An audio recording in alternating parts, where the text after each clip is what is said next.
a Netflix original film. The Wi-Fi isn't working. In the event of a global communications breakdown, do the following. Stay inside. What just happened here is happening everywhere. Avoid strangers. We've all been deserted. I don't trust them. And most importantly, do not panic. Julia Roberts. What happens next? Mahershala Ali. I knew something was coming. Leave the World Behind. Rated R. In select theaters now and on Netflix December 8th. Okay, so did you know that the first recorded people to set New Year's resolutions were the ancient Babylonians some 4,000 years ago? It seems this ritual of setting intentions at the top of the year and then struggling to keep them is an eternal challenge. And we're approaching yet another round of New Year's resolutions. So today on CityCast Portland, we're helping our fellow Portlanders with something the Babylonians did not have access to. The latest in the modern psychology of breaking bad habits. We're talking with Dr. Elliot Berkman, a professor of psychology at the University of Oregon. He studies the motivational and cognitive factors that influence health goals, such as quitting smoking, eating healthier, or getting more exercise. Dr. Berkman is going to give us some advice in becoming a little more resolute in our resolutions. He also has a unique perspective on why, just maybe, we don't need them. It's Tuesday, December 5th. I'm Claudia Meza, and this is what Portland's talking about.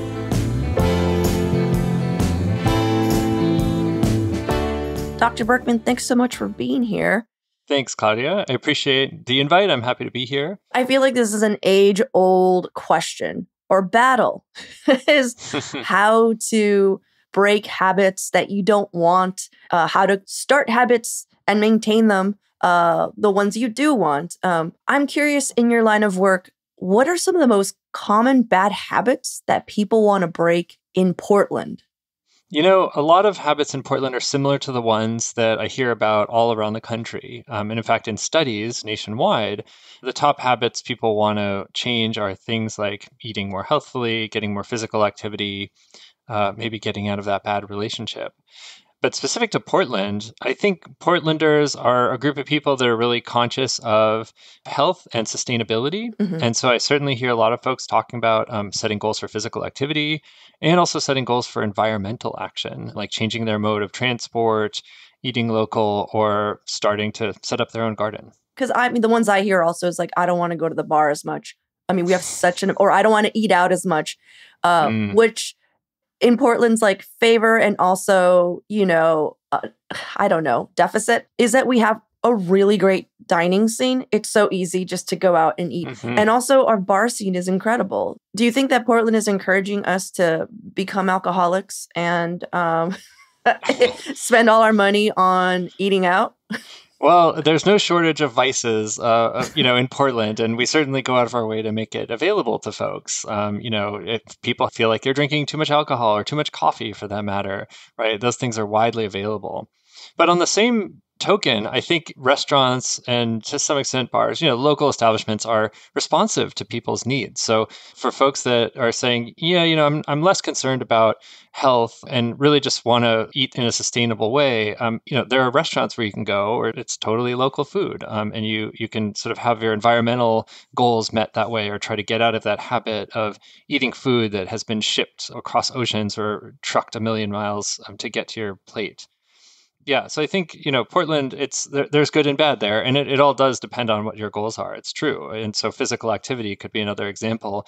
But there are parts of the city where the walkability is quite low, and it's difficult, particularly for folks that don't have as much disposable income, who can't afford to live close in.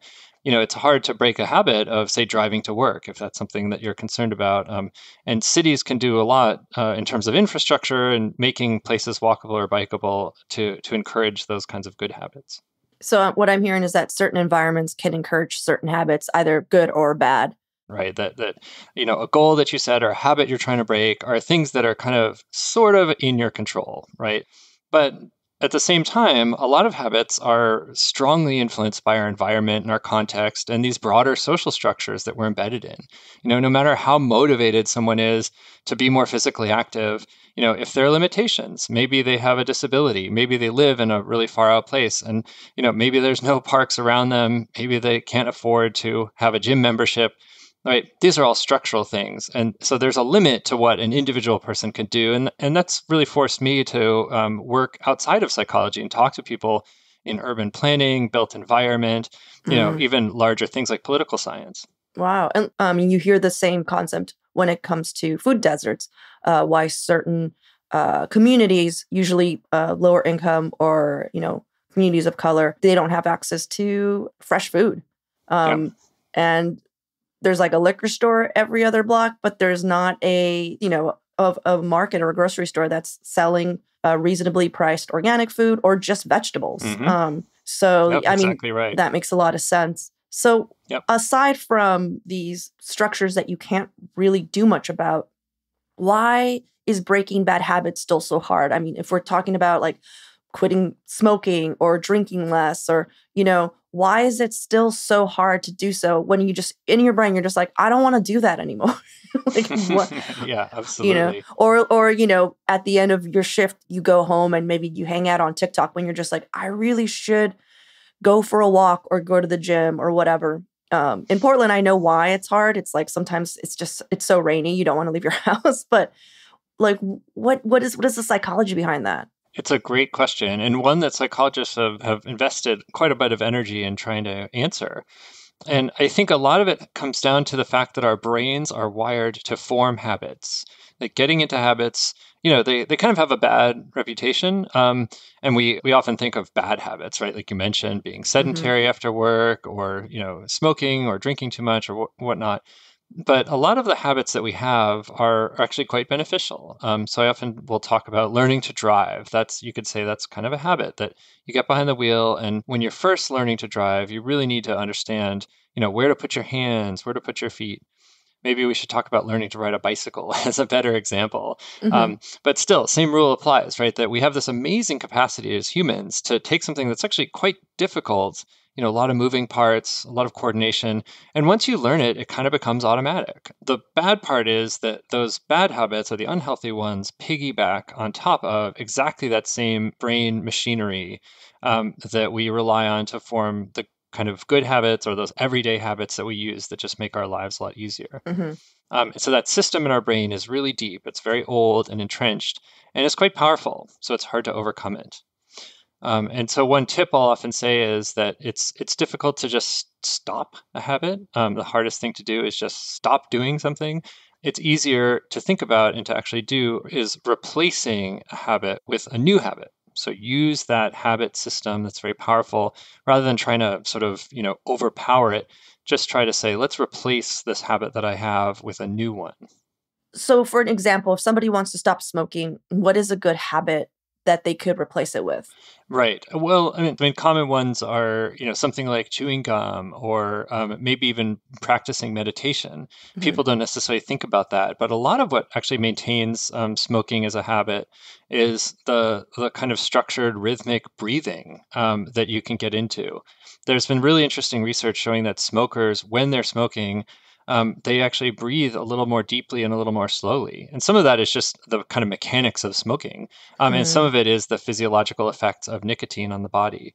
But those are effects that you can replicate on your own without a cigarette just by training yourself to breathe in a certain way. And a lot of contemplative practices and meditation practices have that as a component. So that's a good example.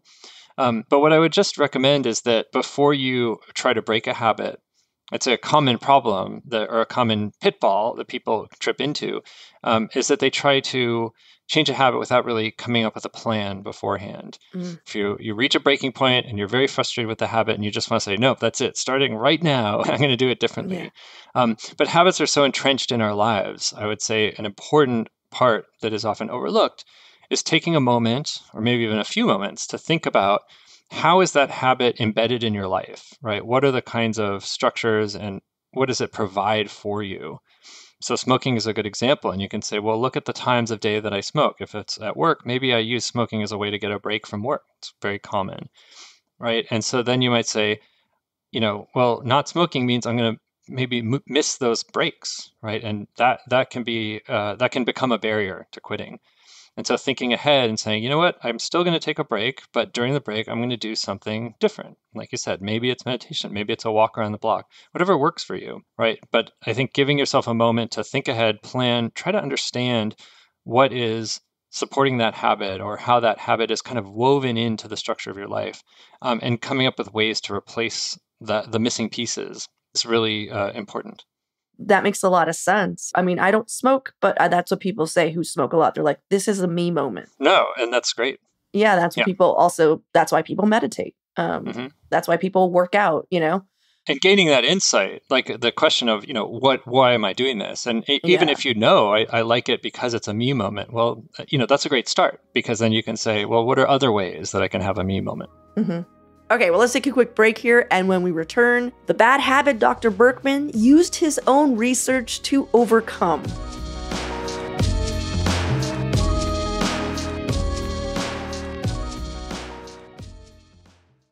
If you're willing to share, was there a bad habit you were able to break? Like, what was the strategy there?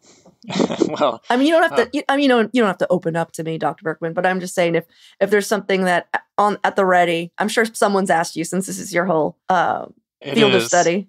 Well, and in psychology, it's often the expression that we use is research is me search. One habit recently I got out of about a decade of pretty sedentary behavior.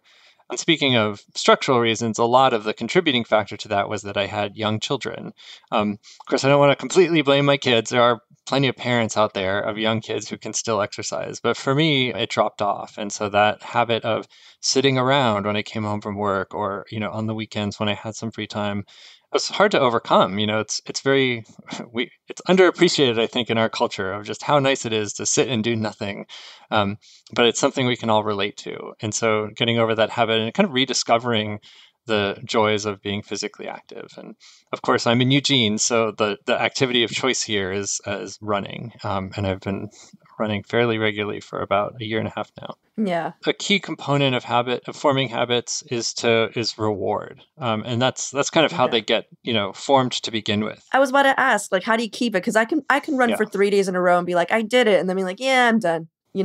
Right. You've done it. Yeah. What's the reward? Well, and that's the funny thing of habits. At first, sometimes the reward has to be almost artificial, and you kind of have to deliberately reinforce yourself, right? You're training yourself just like Pavlov trained his dogs to do something.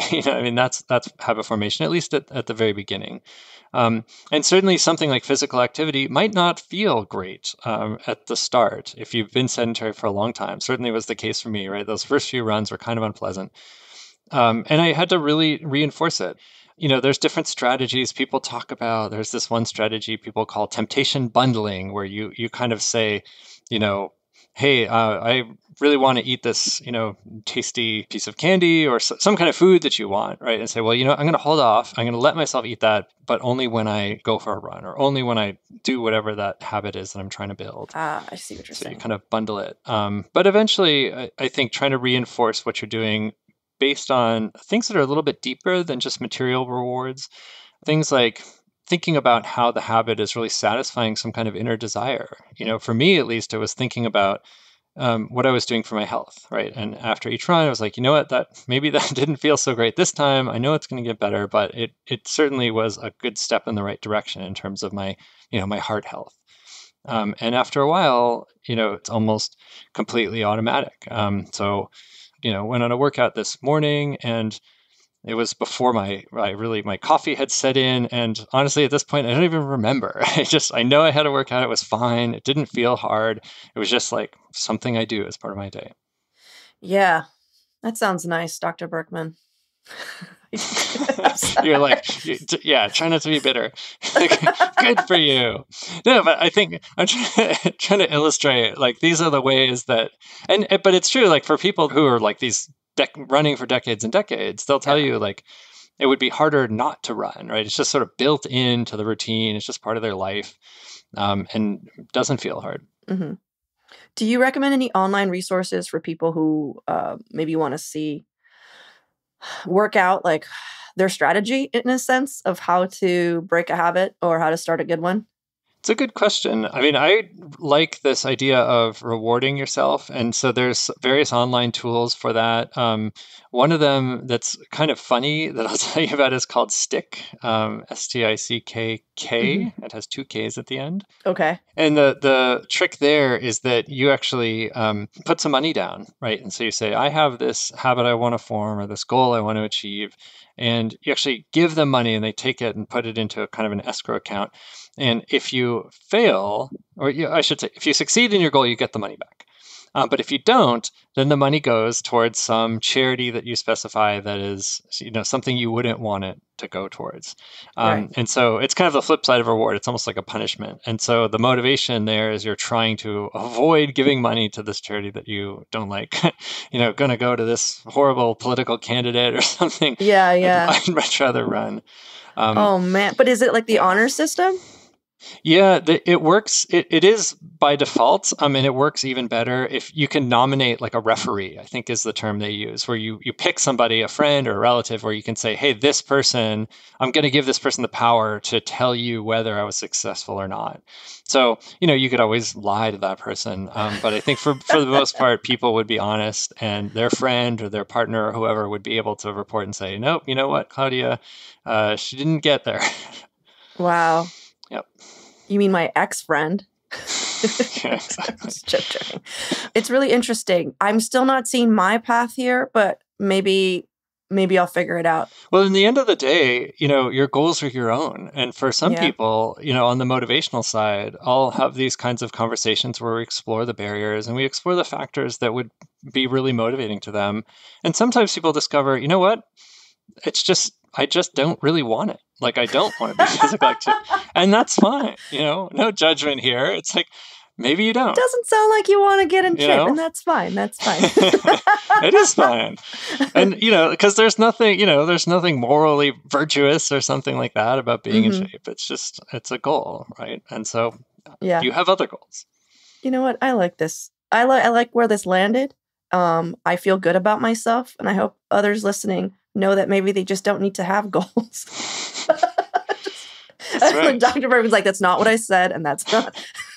No, I'm actually a big fan of that. I think goals are something our society often foists upon us, that we kind of get this package of goals that we're supposed to have. And in some ways it's like, not to get too political, but it's a very kind of capitalist sort of mindset of like, you're supposed to have educational goals and professional goals and health goals and relationship goals. And you know what? Who says that, right? It's like society is saying that, but maybe not for every individual. And there are a lot of traditions. I mean, I think kind of Eastern contemplative traditions are give a different message, right? Would say, you know what? It's not about what you're going to be in the future or what you were in the past. It's about who you are right now in the moment. And that doesn't sound like goal setting to me. And so, that's just another way of approaching it. I love that.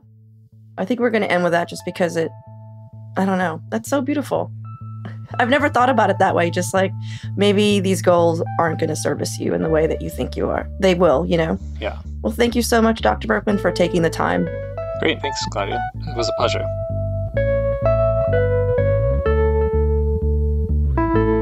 And now for your microdose of news. It's been an open secret that City Commissioner Dan Ryan has been considering a run for mayor, but yesterday he officially took his name out of the running. But Willamette Week reported that Ryan says he will still, quote, keep fighting for the city I love.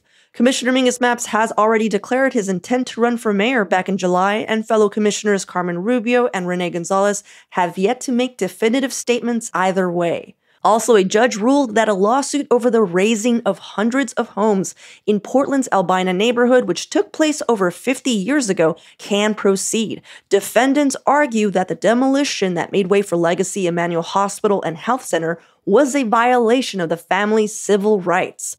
The city, Prosper Portland, and Emmanuel had hoped to dismiss the suit. For even more local news and events, sign up for our daily newsletter, Hey Portland. We'll throw a link in the show notes.